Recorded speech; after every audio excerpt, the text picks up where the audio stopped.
Mizoram CM Lalduhoma na US ki Indiana Police ta sin kuki-zo gi tongan leibak ama semba gi wafam hogdokpa warul fongdokhre thorom aduda sem asine yam thongna phana Bangladesh amasung Myanmar da leiriba sin kuki-zo sing amata oina punsilaga makhoi gi oiba leibak ama semba gi wafam thamki Nakalama ronda Guwahati da pangthokpa thadok convention lising ani kungamari da Manipur Sarkar na NRC sana hanba amadi war on drug campaign asida amata oina sogotkre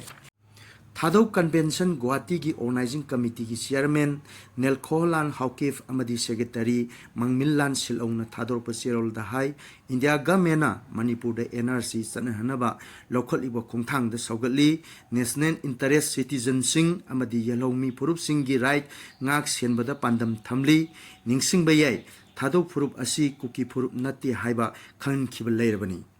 often face challenges in providing necessary documentation. They are